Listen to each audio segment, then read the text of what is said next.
E aí, Zeca, tá me ouvindo? Oi, Caio, estou te ouvindo bem. Bom dia aí, como vai? Tudo bem? Bom dia, como é que vai? Como é que passou esse fim de ano? Olha só, Caio, eu vou te dizer o seguinte: o tempo ele é contínuo e tem horas que eu gostaria de imaginar que o tempo fosse fragmentado, dizer, pô, acabou o ano, começa outro, mas o que me une nesse tempo passado, e nesse tempo futuro, é essa ideia da gente estar junto. E eu considero, eu não sei como é que se vê essas coisas, eu considero um presente divino te conhecer, cara. O tempo, Nossa, eu que considero isso, Zeca. Eu te agradeço muito por ter essa disponibilidade toda e compartilhar comigo essa história que tu já viveu e tá vivendo ainda, né? Muito bom falar contigo e te escutar. eu também acho que não é uma coisa por acaso, não. Acho, sinceramente, eu acho que a gente mereceu, a gente construiu, a gente está nesse lugar aqui, de poder falar contigo, porque eu acho que o melhor lugar do mundo, que é o meu caso agora, é a admiração. Admiração. É possível admirar você, mesmo à distância, mesmo com dor, porque a gente traz uma história anterior que é de saber o que é, o que importa, o que vale, sabe? Isso eu acho que é uma avaliação complexa, porque você é o cara do conhecimento, mas eu podia falar para o seu Tião, que é o cara que fala com os marimbondos lá em Ervalha. Então, eu sei que você é capaz de conversar comigo, com os marimbondos, com os livros. E eu estava pensando, eu fiz aqui uma lista, e aí ficou uma lista caótica, porque boa parte do tempo eu fiz isso de memória, num espaço-tempo em que a gente está construído em tempo real. Então, eu vou te pedir, assim, aceitar como um processo de diálogo em que você tenha que ter um pouco mais de paciência e sabedoria comigo,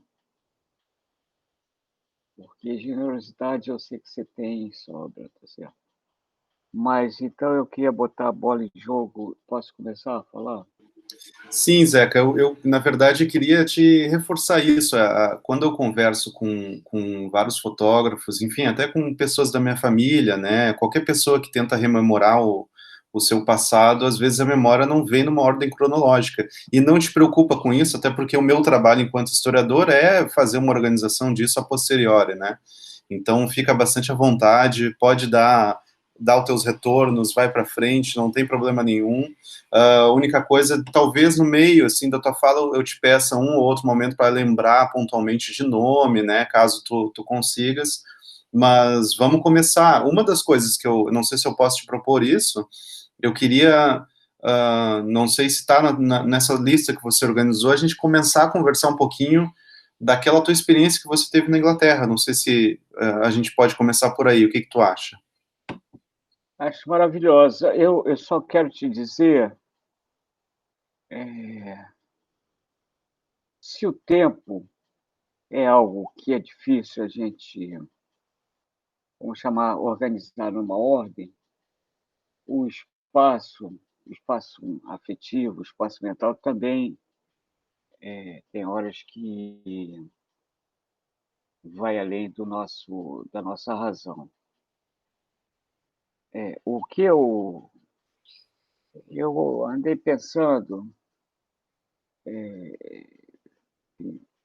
esse meu diálogo contigo, ele me mobiliza, portanto, além do espaço-tempo, nessa ideia da emoção, da memória, enfim, de uma lista de acontecimentos que muitas vezes eu fico achando que vai além da razão, do prato feito. Então, a gente está aqui fazendo um frescobol, se fosse no Rio de Janeiro, para citar o Milor Fernandes, mas eu vou começar aqui a te falar sobre um cara que eu tenho usado, preciso e sinto e recomendo, que é um cara chamado Mário de Andrade, que é gaúcho, né, se sabe.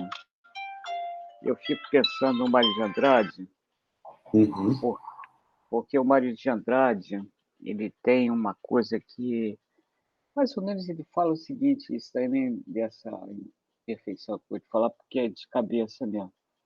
O Mário de Andrade fala que viver é dever de casa. Aí eu fico pensando, pô, como viver sem o Mário de Andrade? Como viver sem o Carlos Drummond de Andrade? Como viver sem o Chico Buarque, Tom Jobim? Não dá, não dá, não dá. A vida não faz sentido, né? Então, a vida tem a ver com a nossa memória, mas tem a ver com esse entorno, né? Você, Mário Quintana. Mas Uhum. então, aproveitando essa ideia do Mário Quintana de viver como dever de casa, eu pensei nessa ideia de que é casa, onde está o lugar, né? Casa como lugar de proteção dos três porquinhos, né? Desse imaginário que a gente traz aí. E aí eu fico tentando me qualificar contigo, depois com nossos leitores, de que eu quero te dizer que essa nossa história, por exemplo, agora de Londres, e eu quando cheguei em Londres, em 1973, e fiquei lá até 77, eu já tinha viajado ou estava, enfim, usava Londres como base para fazer essas reportagens, portanto, para os lugares para contar histórias, tá certo? Então, eu tenho histórias que nessa época envolve 14 países, 14, 15 países. E agora, dado as circunstâncias, eu posso te contar que as minhas histórias somam mais países. Eu fiz as contas agora, por alto, eu acho que eu fui a 19 países. A experiência que eu vou te contar envolve esses lugares, trânsito, e envolve, portanto, uma experiência que não é de turismo. Nenhuma dessas viagens eu viajei a turismo, para fazer turismo, de olhar ali o, o Vaticano. Se bem que eu vi o Papa, na verdade, poucas vezes eu tinha e dava licença poética de fazer uma de turista, de ser comum. Eu até vi na sacada do Vaticano dois papas lá rezando para mim. Eu acho até que ele, de uma certa forma, deu um axé para mim. Mas, dado essas viagens, hoje em dia eu posso dizer que eu tenho uma influência cristã, muçulmana, do candomblé, do budismo. Tinha uma época que eu era budista, sabe? Sempre não esquecendo que eu fui um período, talvez até hoje, um pecador. Então eu fico nesse frescobol entre, digamos, viver o bem e nas trevas ali, o que a gente vai chamar assim de mundo de Dante. Mas no caso da Inglaterra, eu que aqui também nessa ideia do pensamento de viagem, eu comecei a pensar o seguinte: eu tenho uma profunda admiração pela cultura inglesa. Eu fiz até uma pequena lista aqui, mas vai faltar gente. Eu também não quero fazer toda essa lista, mas pelo menos as principais influências de pessoas, basicamente pessoas inglesas, que me marcam até hoje. Portanto, eu sou produto dessa mistura de ser um pecador, de ser um viajante, e ao mesmo tempo tento enfim, me balizar por essas experiências afetivas, porque eu estou convencido, depois, agora, falando contigo, a gente anda falando muito em pandemia, que o nosso leitor precisa saber que a gente está falando disso no meio de uma pandemia. E é uma experiência histórica que a gente vê aí de vez em quando, muito. Para mim, eu até te confesso que é a minha primeira pandemia, tá certo? Espero, inclusive, que seja a última. Dizem que virão outras mais violentas ainda. Então, a Inglaterra teve uma pandemia lá, que a gente vê da Idade Média, né? Eles superaram. Eles tiveram uma pandemia doente, que é lutar contra o nazismo. E aí eu comecei a pensar em figuras inglesas, na cultura inglesa, que me marcam até hoje. Então, portanto, também tem uma certa pele dessa cultura inglesa. Então, eu vou falar alguns nomes. Churchill, por exemplo, os Beatles, o Turner, William Turner, pintor.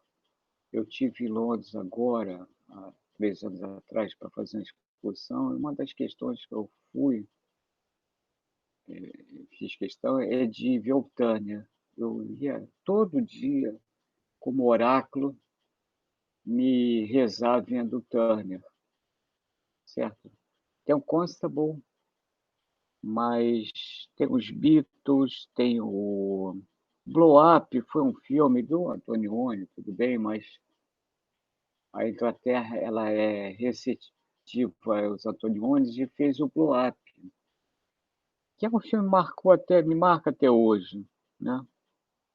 Então, vou fazer uma lista aqui de pessoas e tal, mas eu sou um pouco isso, tá certo?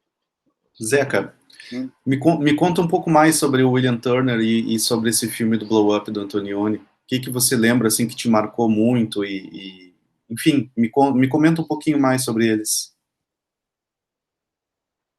Olha, no caso do Turner, ele fundou, ele criou espaço para o impressionismo, né? Não é nada pouco. Eu gosto dessas pessoas, e me identifico com essas pessoas que abrem portas para o impressionismo. O Turner e o Constable, eles tinham uma experiência na pintura em que agora de cabeça eu vou me lembrar de uma pintura do Constable, que é mestre do Turner, né? Ele fez uma paisagem rural, ele desenhou, né?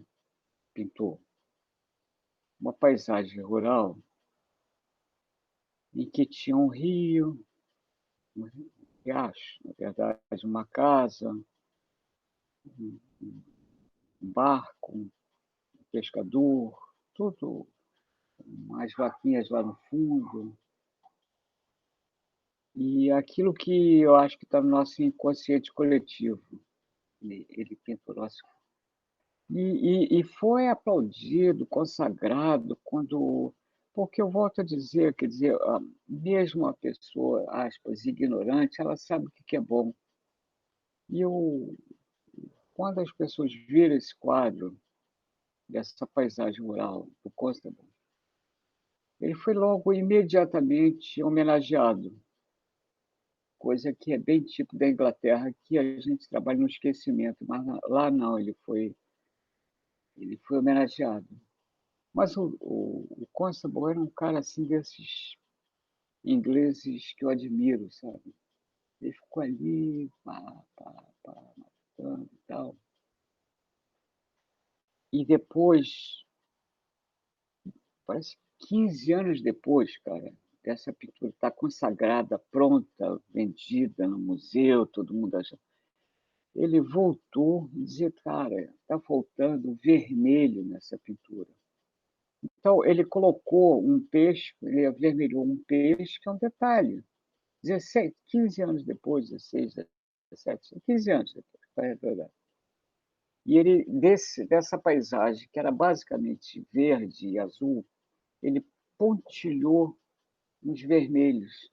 Cara, é um esplendor, cara. É uma coisa que realmente realçou, porque a gente sabe hoje que a cor não é a cor em si, a cor é o diálogo dela com a outra cor. E eu acho que você precisa ter muita sabedoria para levar 15 anos para dizer, porra, minha obra ainda falta alguma coisa que eu não sei o que é. E ele falou, não, falta esse vermelho. E ele achou alguns pontos vermelhos.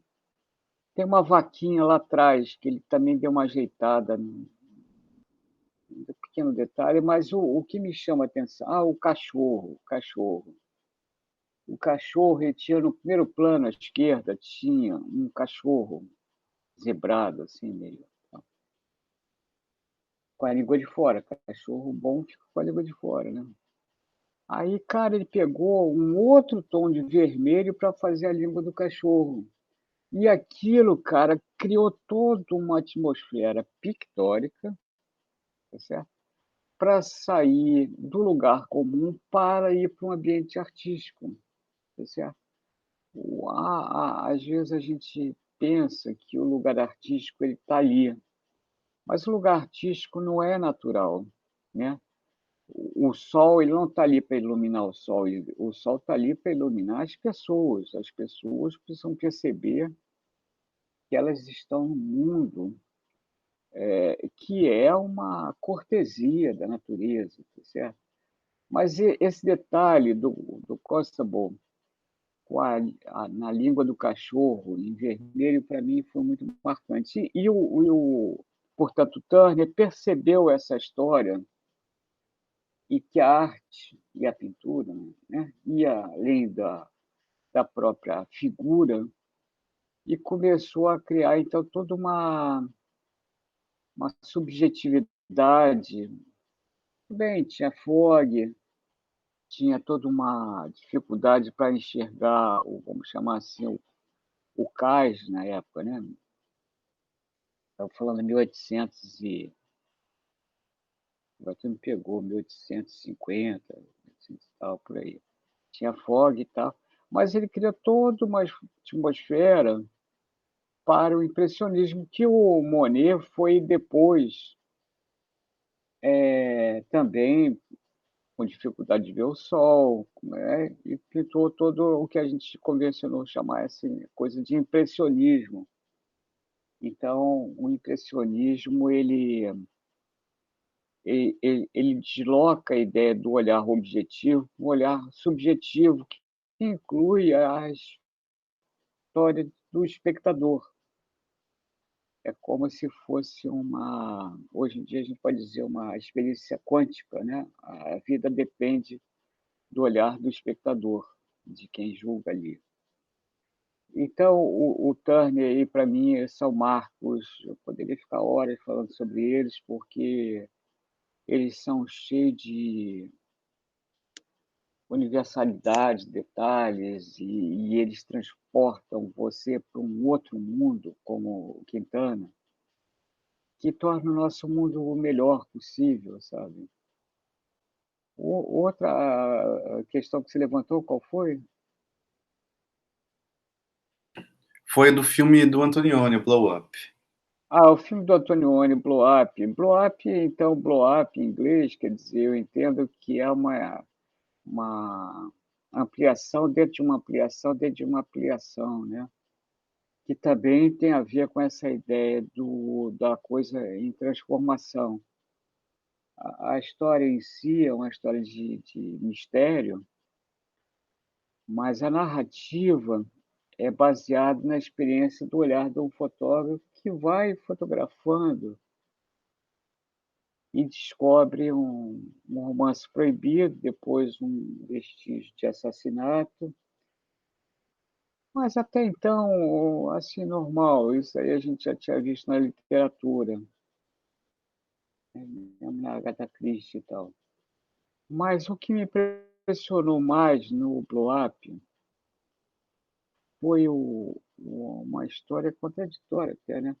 É que o personagem, o principal fotógrafo, ele, ele começa a fotografar mais modelos no estúdio e chega uma hora que ele rasga aquele fundo infinito. Para mim é simbólico aquela história, sabe? Quer dizer, o blow up é aquela ideia de você ir além do visível, né? Assim, de ampliar aquilo e começar a ver além do visível. E o blow up, para mim, é um pouco isso, da gente fotografar indo além das aparências.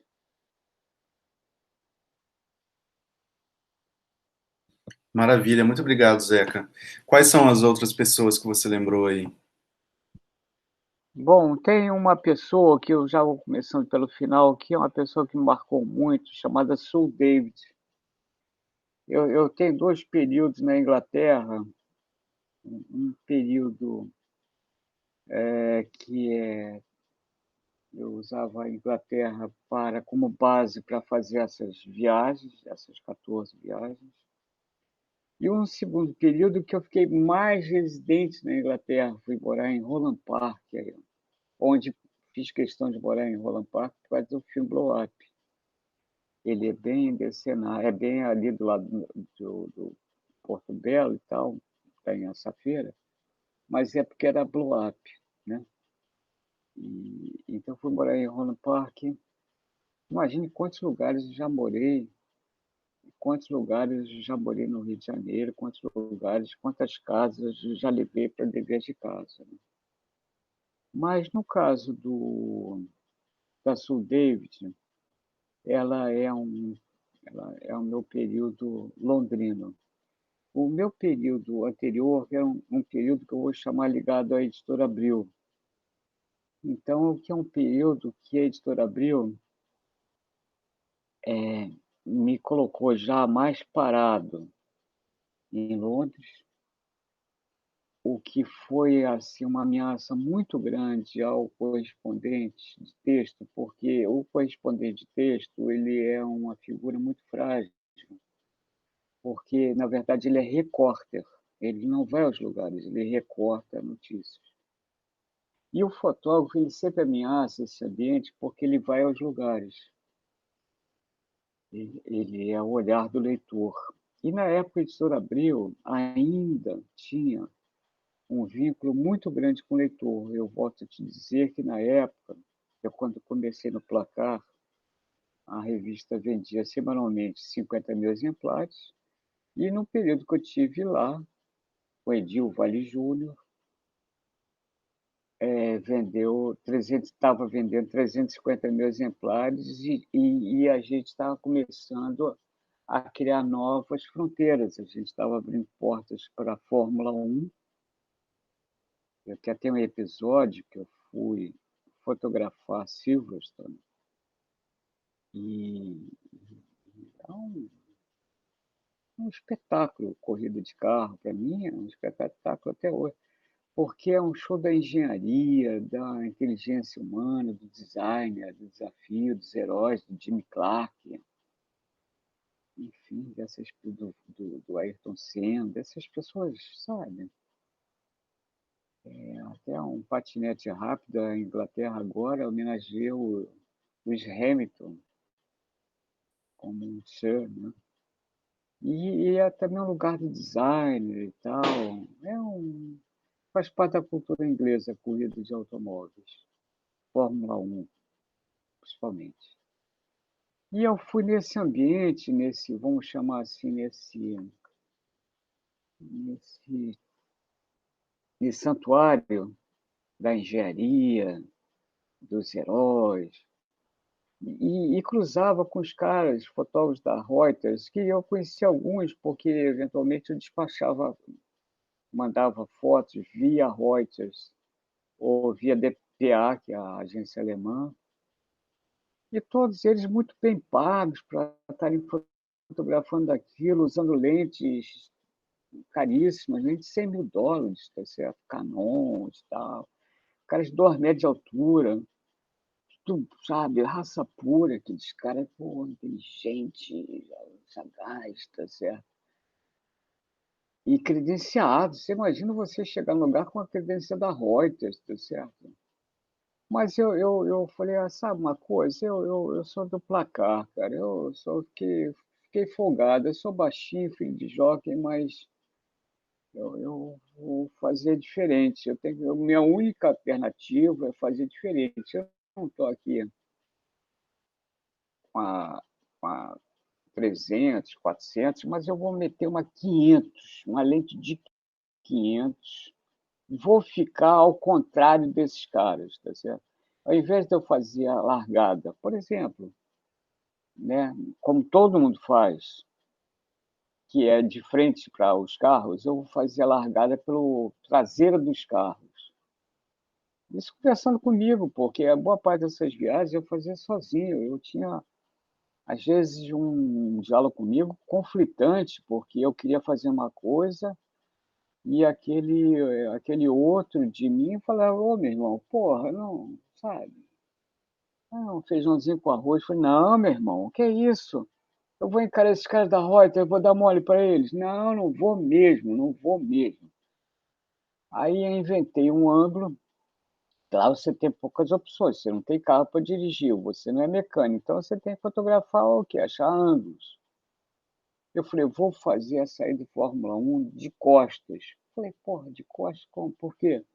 Falei, qual é a essência da Fórmula 1 nesse sentido? É a potência do motor, é a fumaça das rodas, tá certo? E é o fogo do motor, na época era motor de 12 cilindros. Eles faziam uma combinação assim teatral entre fogo, fumaça, designer, em que eu fiz, mandei ver, cara, sentei o dedo. E realmente os carros corresponderam ao que eu esperava deles, tá certo? Eles vieram com tudo, tá certo? Um querendo ganhar o outro na primeira curva.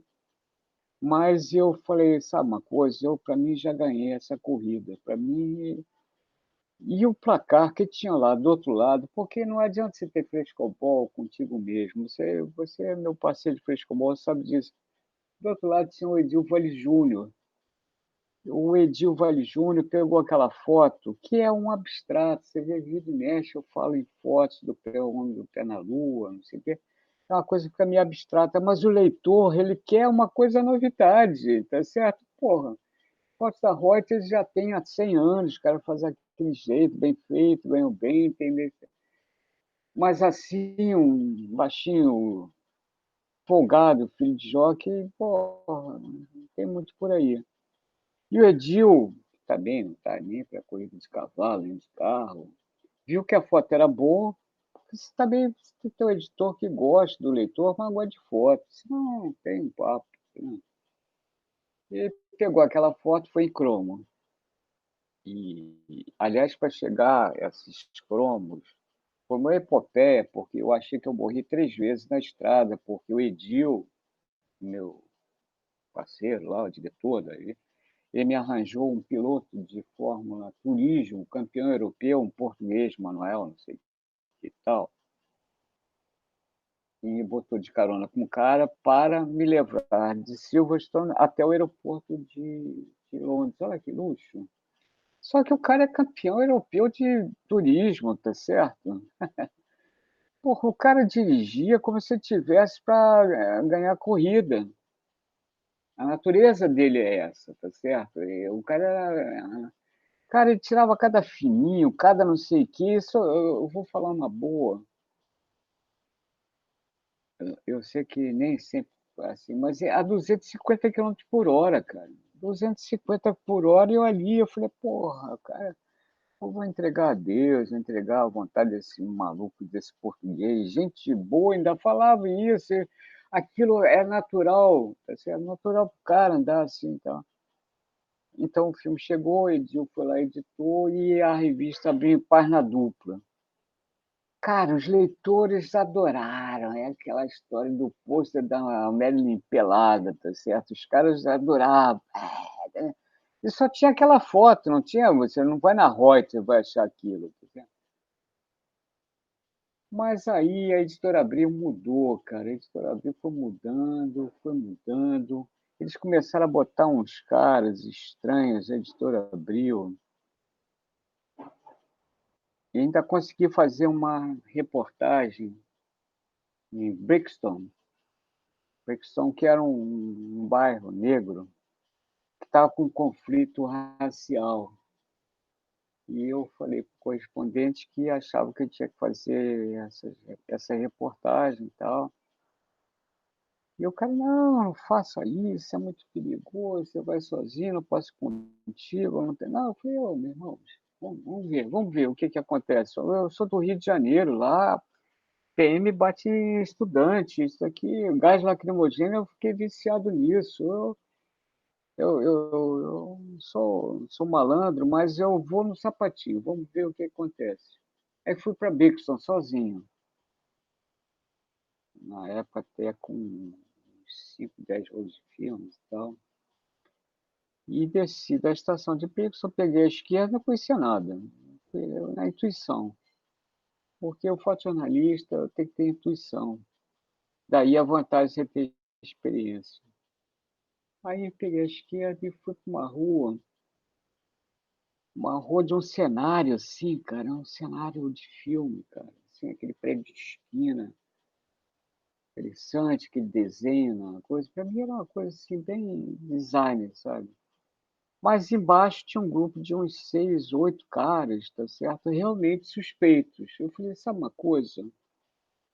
É a minha primeira foto aqui nessa reportagem. Ou vai ou não vai, ou dá ou desce, tá certo? E fiz a foto até com grande angular, que loucura. 35 milímetros. Até pensei em usar 28, que eu gostava às vezes de usar 28, para Chegou me pertinho aproximar. deles. É, cara, porque eu acho que chega a certas horas, tudo bem que no Fórmula 1 você tem que usar uma tele, o futebol, mas certas reportagens você tem que chegar perto, o leitor precisa se sentir perto. Tá certo? Eu cheguei mais ou menos perto, tá certo? Porque também me disseram, ó, você está entrando num terreno desconhecido aqui, eu vou por um sapatinho. Os caras pularam em cima de mim. Pá, vieram me cercar e era uma mistura ali de inglês com cockney, com etíope. Eles tinham uma máfia etíope. Eles cultuavam Salacier. E me deram mó dura, cara. Eu falei, cara, eu tô morto aí. Pô, pior que ninguém vai saber que eu morri aqui em causa justa, né? A favor dos negros e tal. Sou um bom rapaz, entendeu? Mas não adianta eu falar nada para esses caras. Esses caras estão putos aqui, eles estão, inclusive, nem esses caras são chefes, não. Eles estão aqui de vigilância só. Aí o cara mais cascudo ali falou: ah, me dá o filme. Mais ou menos traduzindo é isso. Eu falei, pô, legal, já não morri, já tô no ganho, vou perder um filme. Mas como eu sou folgado, eu falei, ô meu irmão, olha só, eu vou te dar o filme, vou tirar o filme na máquina, na frente de todo mundo aqui, tá certo? Só que eu quero que você saiba o seguinte, eu sou jornalista brasileiro. Os caras, pô, porra nenhuma, não muda nada. Mas isso, ó, sou jornalista brasileiro. E este filme custa 3 libras. Os caras pegaram 5 livros e botaram em cima do capô do carro. Eu falei, pô, você é no Borel, os caras já tinham botado no micro-ondas, assim, já tacado fogo, tá certo? Ali mesmo, tá certo? Uma bandida inglês vai me botou 5 libras para eu ver lá o filme que ele não quer que apareça. Aí eu falei, pô, sabe uma coisa? Eu vou dizer uma coisa a esses caras. Eu falei, olha, eu sou jornalista brasileiro, e não tem nada a ver com droga, o meu negócio é com os negões aqui. Tinha o. E aí os caras começaram a me liberar mais na parte negra. Droga nem pensar, tá certo? Droga não. E até sabia, ó. Aí ele falou, eu vou botar o negão colado contigo aí, porque tudo bem, eu vou ver o que que dá. E aí botaram o negão, que começou a me fazer um guia turismo do que podia fotografar. E aí muito, né, no culto ao Salacié, que era um cara da Etiópia, né, que eles gostavam muito. E fui fazendo amizade, porque o ser humano, cara, por mais violento e territorial e miliciano, se você criar uma empatia com ele, ele vai relevando, tá certo? E o cara também não é burro. Ele falou, porra, vem cá, eu vou usar essa revista, mesmo que seja uma visão lá periférica, porra, deixa esse cara fazer umas fotos. E fui, deitei e rolei, não. Deitei e rolei, entrei em lugares, tá certo? Fiz foto, muito negão, sabe? Tenho esse lado que eu gosto de mulher, mas gosto de black também, sabe? Ainda mais ali, eu achei os caras muito generosos comigo e tal. E aí fiz a reportagem, tá certo? Mas aí já é para a revista Veja, que é aqueles selinhos, negócio meio sem graça. A editora Abril foi lá e demitiu Edil Vale Júnior. Eu falei, "Ih, cara, a editora Abril tá fora. E morreu o Vitor Tive. Eu falei, "Ih, esse mundo está mudando. Esse mundo está mudando e para pior, cara. Eu estou aqui na marca do pênalti. De fato, pouco tempo depois eles me demitiram, alegando cortar custos. Eu achei uma traição comigo, com meus ideais, com o leitor. Eu falei, pô, esses caras demitirem, me demitir até eu sou barato, pô, demitir é uma covardia, tá certo? Eles pegam esses caras aí de uma lógica. E esses, na verdade, são capitalistas, capitães do mato, sabe? Eles não têm de nada de jornal, revista. Eles, de vez em quando, aparecem agora dizendo, não, tá vendo? Revista impressa é deficitária, livro não está com nada, papel então nem se fala. Aí me demitiram, eu fiquei, cara, pô, arrasado, assim, todo aquele meu projeto. Eu tinha feito outras reportagens, mas enfim, essas só está como exemplo. E, e ficar pensando, pô, meu eleitor deixou de embarcar comigo nessas aventuras, e eu fiquei meio sem lugar de aventura. Aí fiz um curso de Acabei de fazer um curso de inglês lá. Depois fiz um curso na Kodak. Kodak tinha uma cidade, cara, que tinha um curso. Botar um trem lá e eu ia passar dois, lá, passar lá. Fiz curso lá, cor, na Kodak. E comecei a frequentar a escola de cinema para aprender fotografia de cinema, sabe? Em Regent School. Lá eles têm o cinema como coisa séria, né? Não é só filme, não. E aí eu comecei a ver que o mundo ia além de do esporte e tal. E aí tem a história do cinema. Um dia, um cara, até um brasileiro, porque a escola era muito frequentada por europeus, poloneses, sabe? Eles eram Polanski estudou nessa escola. O Zé Carlos Asberg era um dos poucos brasileiros que estudavam lá. Me falou o negócio seguinte, meu irmão. Eu vou precisar de ator, e eu estou precisando de um ator fudido. Você não tem cara de pobre, você vai ser ator do meu filme. Então, eu fui ator também. Eu falei, sabe uma coisa? Graças a Deus, tá certo? Eu vou experimentar outra vida. Aí fui ator de cinema. Esse filme até foi premiado depois, exatamente, eu acho que na Polônia, sei lá. Você lembra o nome do filme, Zeca? Me lembro do diretor, Zé Carlos Asberg. Está vivo e está aí. O nome do filme é um nome em inglês, cara. Os atores principais eram ligados a Zé Celso. Eles estavam vindo da África, eles estavam vivendo uma aventura fantástica na África. Eles fizeram lá com Glauber Rocha também, filmes na África. Eles estavam passando por Londres e o Zé Carlos pegou esses atores, que eram atores mesmo, eu era assim, o Zé Mané, certo? Mas eles me ajudavam muito. Aqui, vai para cá, vai para ali, ó, cara, não, segura aí. Ó, vai vir um close aí, tu manda essa cara invocada. Os caras. Tinha os moçambicanos também, tinha de tudo. Era uma trupe, assim, do Zé Celso. Mas o nome do filme agora não estou lembrado, não. O Zé Carlos sabe. O Zé Carlos ganhou esse prêmio, enfim, tá aí, tá vivo. Zé Carlos Tranquilo. Asberg. Asberg. Eu dou uma pesquisadinha aqui. Aí o que eu quero te falar? Aí logo depois eu fui chamado para fazer dublagem. Quer dizer, a fotografia ficou parada, fiquei de ator, estudante de fotografia. Aí me chamaram para fazer dublagem. Eu ganhava até legal, cara. Para mim era um sufoco. No início, eu era o dublador oficial do Henry Moore, que é um grande escultor inglês. Uma das minhas figuras que eu admiro. Eu falei do,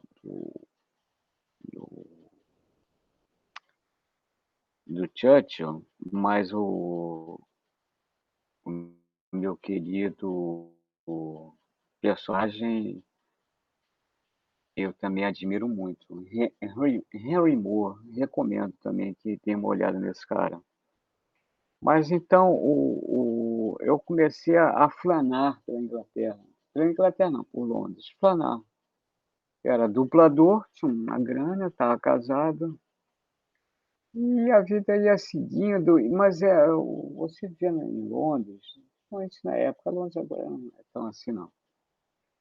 A economia te clama, você anda por ali, cara, aí você faz ali um negócio, aquela economia, ela te. Tem sempre vaga para alguém para fazer alguma coisa, tá certo? E eu falei, sabe uma coisa, eu vou aproveitar fazer ser um outro aqui, vou flanar um pouco. Aí eu tinha amigos assim que é figuraça, cara, era ator físico e ator. Pô, isso é Inglaterra, né? Essa mistura assim entre o físico. Então fui flanando e tal. E um dos lugares que eu fui flanando, eu talvez esteja esquecendo alguma coisa, mas depois eu vou. Cheguei num lugar,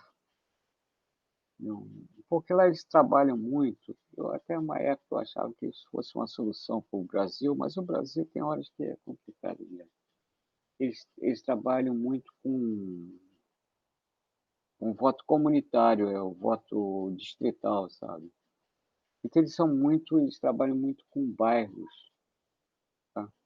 É uma coisa que me marcou muito, que eu me lembro que eu estava num bairro lá e que um bacana daqueles foi caçado pela comunidade, porque é uma coisa que eu admiro lá nos caras. Democracia para eles é você eleger e caçar, não tem problema. Então, você tem um voto distrital, você põe elege para o cara com 50 mil votos. Não é caro, você não precisa ser o Eduardo Cunha, nem fazer acordo com a Odebrecht. 50 mil votos, você se vira, chega lá. Bem, você precisa ser simpático, mas é uma história ali, um advogado, sei lá o quê, líder comunitário. Mas com 30 mil você caça o cara.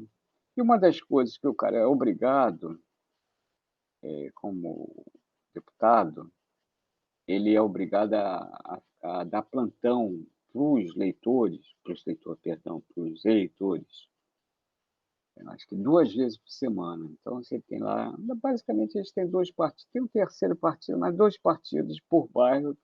Você tem lá um está no poder e outro está na oposição, mas é uma posição vigilante, não tem aquela, não, volta daqui a 4 anos, eu peço. Não, o cara fica marcando o outro em cima ali. Vacilou, eles fazem um abaixo-assinado, aí você já tem que ficar esperto. Eu me lembro que eles caçaram, cara, um deputado federal, porque o cara ele não estava aparecendo mais na comunidade dele. Falei, porra, para mim isso é democracia, cara. Você faz uma assinatura, 30 mil caras, que isso não é caro, 30 mil pessoas, você diz, porra, esse cara aqui não está aqui. Aqui você elege o cara some, se dá aumento, entra num carro blindado, tá certo? E ano que, daqui a 4 anos pede teu voto aí. Isso quando você não elege uma família de milicianos, né? Mas, enfim, é o que temos aí. Aí, nessa história, eu cheguei uma mulher chamada Sue David. Sue David, que é uma das minhas heroínas. Ela está viva, acho que ela está vivendo na Austrália agora, Sue David.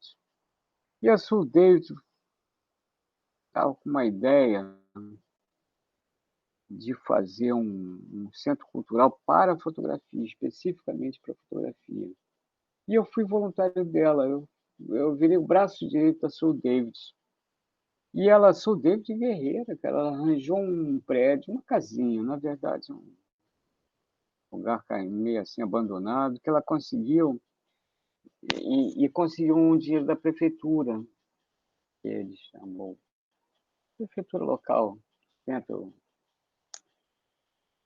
e um dinheiro da Ilford. Na época, as empresas também estavam interessadas.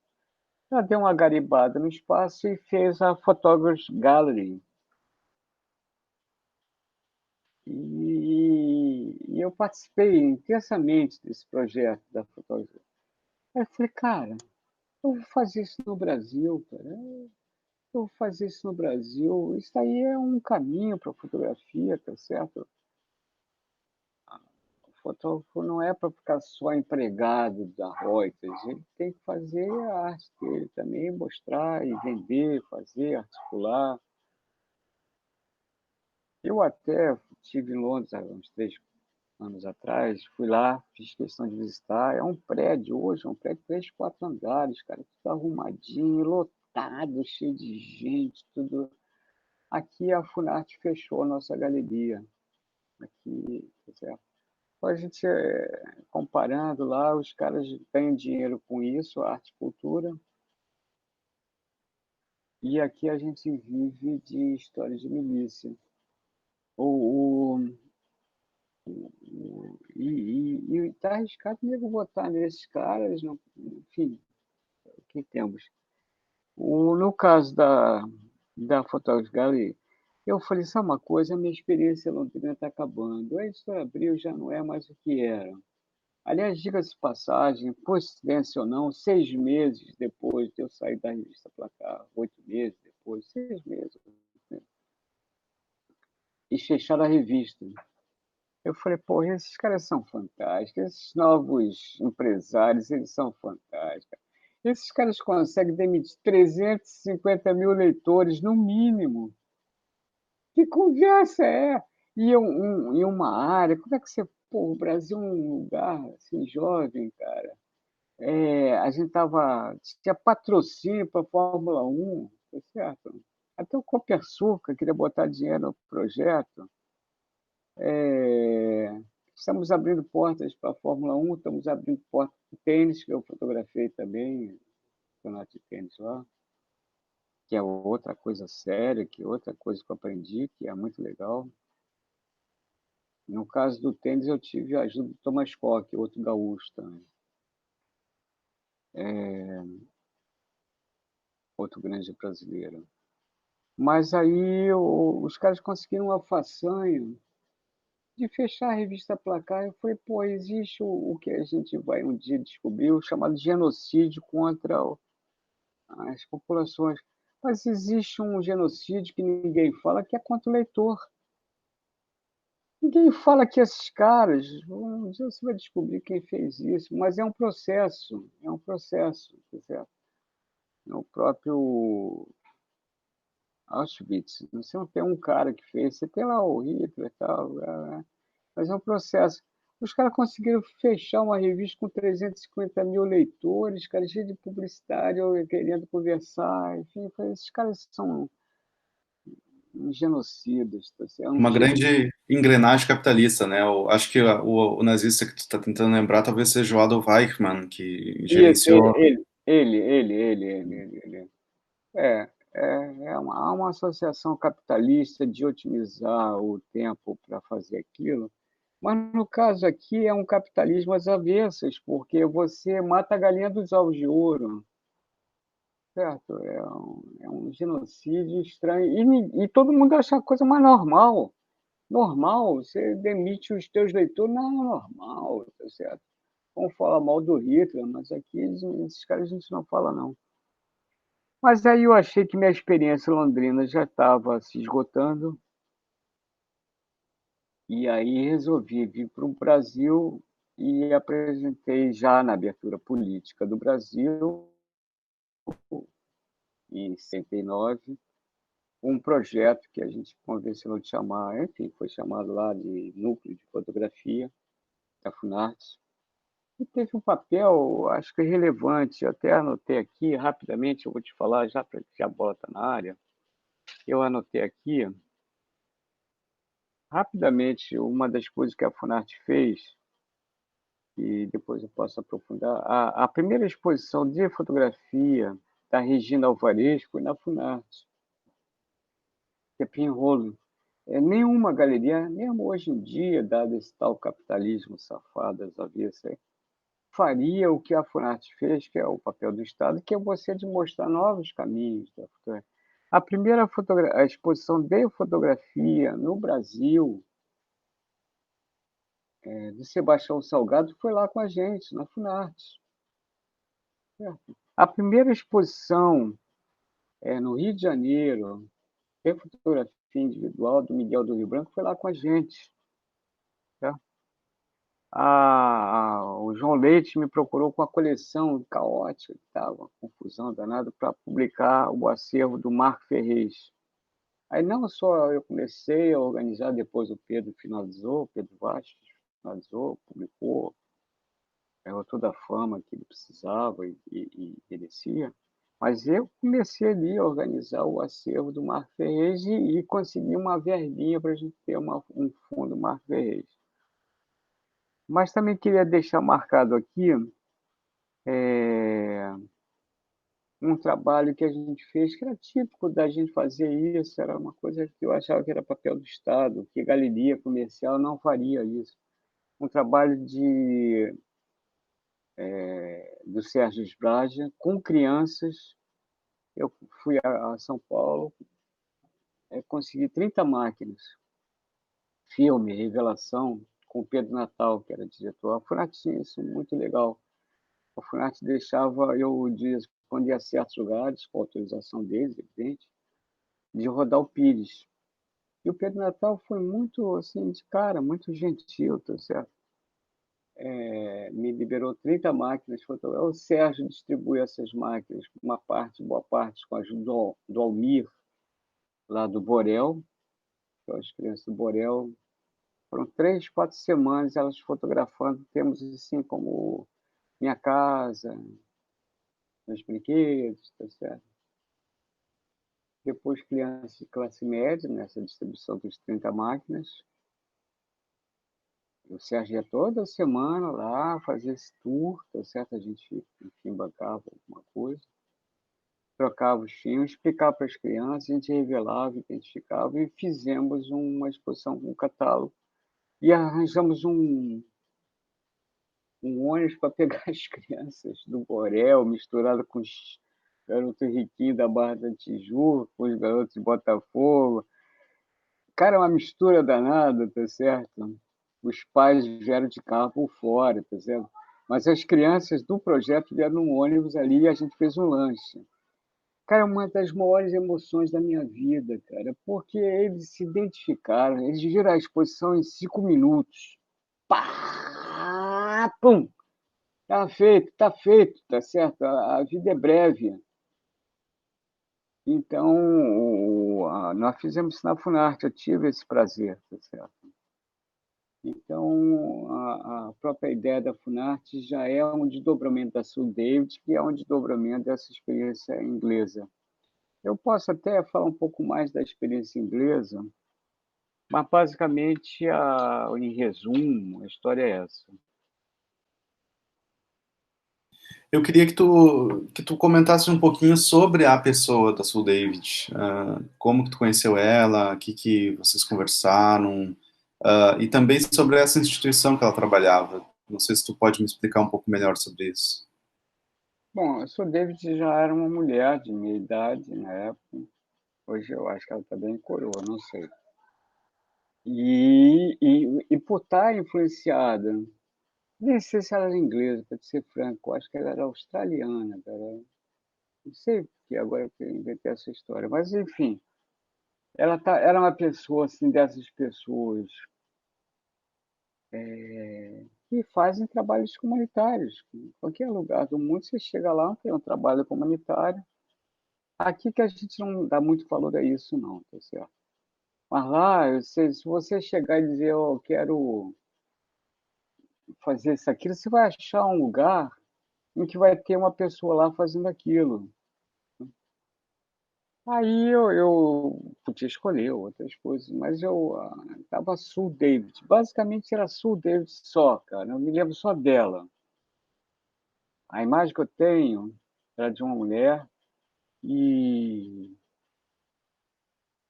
e uma das coisas que ela fez, eu comecei a fazer com ela, depois outras pessoas mais jovens chegaram também, era cadastrar a fotografia inglesa.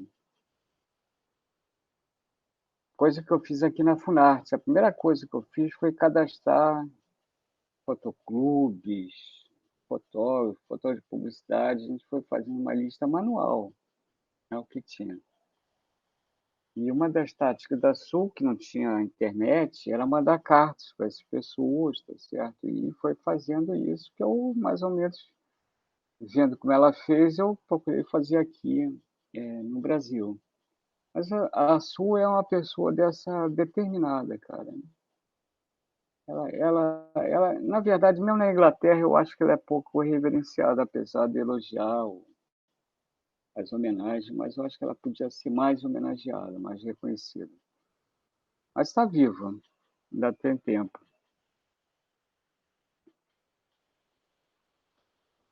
E o centro que ela trabalhava, você lembra o nome exato de como era o trabalho deles lá, como que funcionava? Na época que você estava lá, o edifício, o que tinha dentro, a infraestrutura?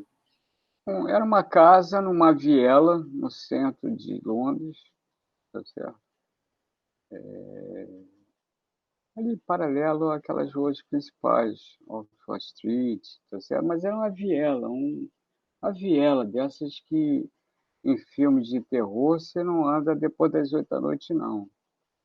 Era um lugar meio assim abandonado, tá certo?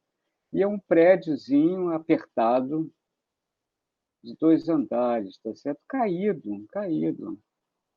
E a gente se reunia lá, eu acho até que diariamente, numa época, tá certo? E ela vinha com aquela determinação, hoje nós vamos fazer isso, tá? Aí a gente fazia. Fazia. Ela é uma pessoa, eu acho até que mais velha um pouco do que eu.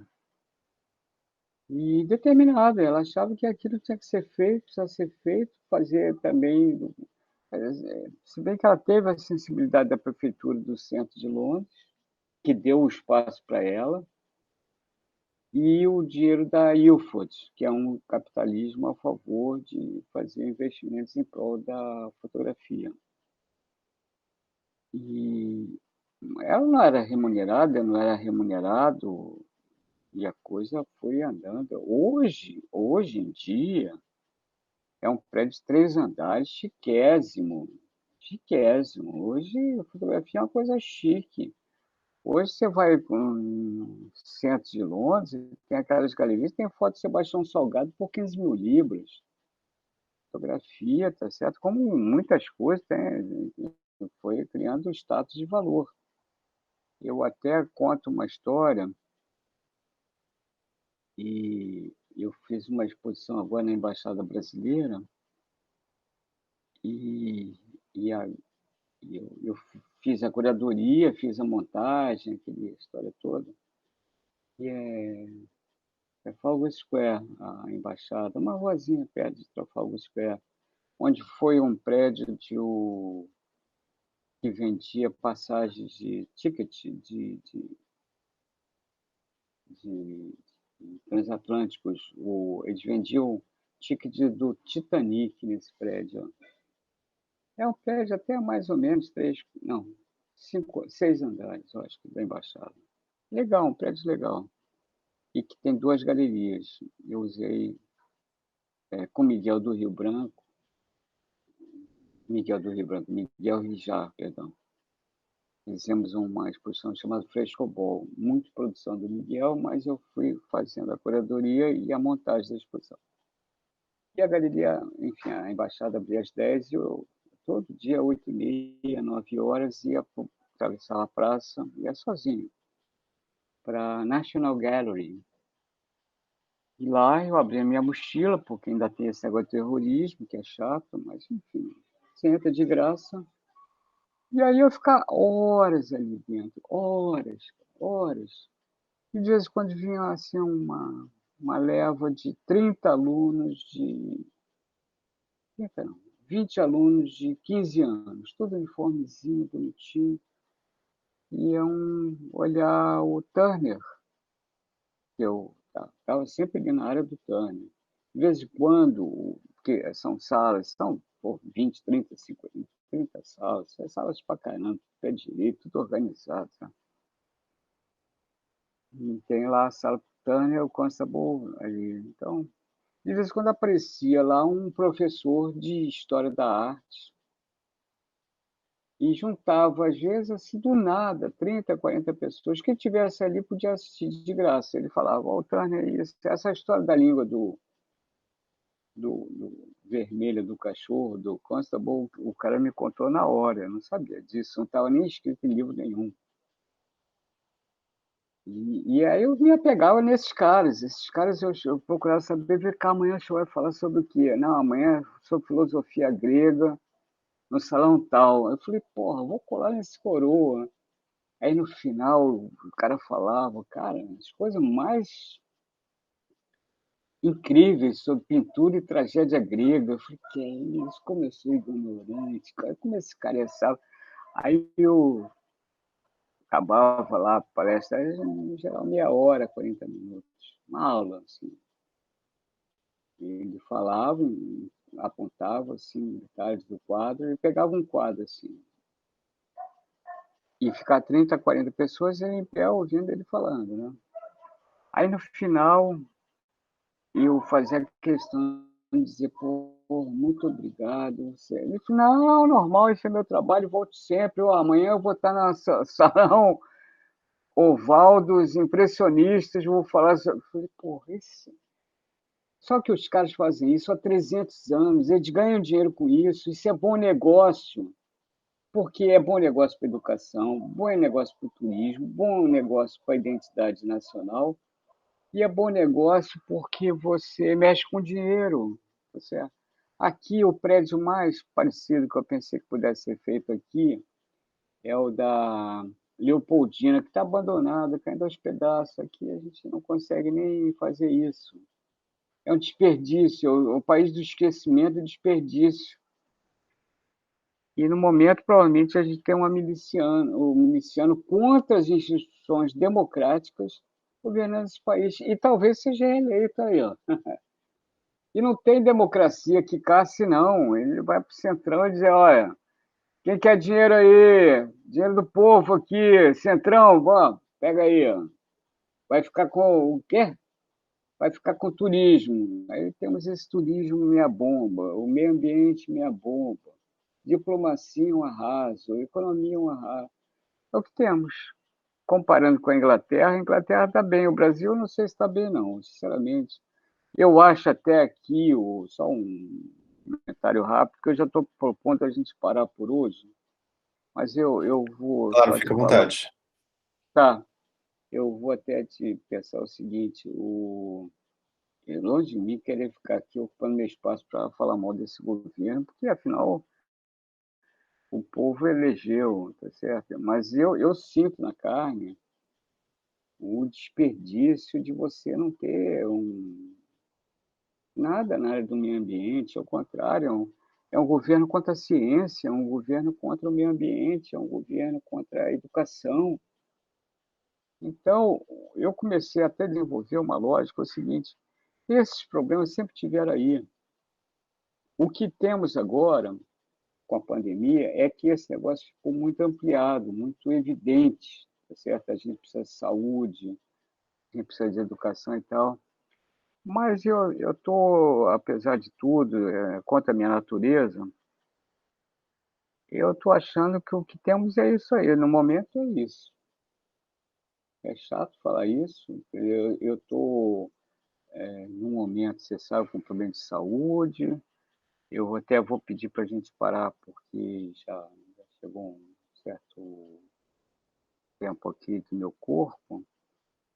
Então, assim, eu vou tentar melhorar, Eu acho ter. que desculpa te interromper, Zeca. Eu acho que essa tua ideia é muito importante. Inclusive, todo o meu trabalho enquanto historiador, o trabalho final é esse, né? É o trabalho de resposta que a gente dá pelo financiamento que eu tenho na CAPES e por todo o meu trabalho é dar um retorno para a sociedade. Então, essa ideia de livro é muito importante você já ter desde o começo e todas as pessoas que eu converso também têm um pouco essa ideia da divulgação. Isso é, inclusive, algo que eu ia te perguntar agora, se essa nossa conversa que a gente está tendo agora, eu posso, por exemplo, fazer um vídeo como eu fiz já com o Rogério Assis e com o Carlos Carvalho, né, para fazer uma Pode e deve, divulgação. pode e deve, senão a gente fica duplamente escravizado por essa milícia familiar aí, tá certo? O que é a nossa arma no momento são as palavras, tá certo? Então, de uma certa forma, a gente tem que usar o que a gente tem, né? E se a gente puder interferir na paisagem, nem que seja uma outra opinião, não estou dizendo que eu sou a verdade, longe de mim, tá certo? Mas a gente usar o espaço para dizer, ó, existe um outro mundo, existe essa experiência aí que está aí, sabe, à disposição de que quem quiser interagir, né? Então, eu dou maior força, acho fundamental, inclusive, tá certo? Porque a gente tem que entrar no campo de batalha com outras armas, tá certo? No momento, essa milícia que está no poder, eles estão dificuldade, toda dificuldade para você fazer livro. Tudo é difícil, impostos, taxações. Para você importar arma é uma moleza, não tem imposto, está tudo facilitado e tal. Então, são pessoas perigosas que eu acho, com a questão ética, a gente não tem que embarcar de violência com violência. Acho que não adianta queimar ônibus. Acho que a gente tem que usar o que a gente tem, no nosso caso, usar a nossa experiência e as palavras, certo? Pelo menos dar uma opção aí, essa ideia de você, digamos assim, questionar esse chamado rei do gado, porque eu acho que as pessoas estão virando muito gado, sabe? Uma coisa muito estranha, cara. Aqui em Ipanema, esses dias aí, cara, todo mundo sem máscara, aglomerado, uma coisa meio estranha, parece o Jim Jones, final do mundo, sabe? Porque, sabe, é muito estranho. Então, ó, pessoal, vamos usar máscara, vamos fazer hospital. Não, isso não. Mas se a gente conseguir um espaço, um mínimo de divulgação, né? Porque esse pessoal tem um acesso a um espaço de comunicação incrível. E poder falar, ter uma visão sobre esses acontecimentos, eu acho um papel fundamental. Eu acho até um papel fundamental teu, da universidade, meu. A gente também não é gado, cara. A gente tem que fazer alguma coisa. E o que a gente tem para fazer é falar. Quem quiser ouvir, ouça. Quem quiser tirar a máscara e ficar abraçando o outro ali, faça. Não tem. Também não estou querendo julgar ninguém, entendeu? Agora, eu acho que é preciso uma experiência pessoal para você ter a tal empatia. Todo mundo fala em empatia, mas como é que você pode ter empatia se você é gado, se você não tem autoestima, se você não tem nem informação, se você não sabe, você é gado, tá certo?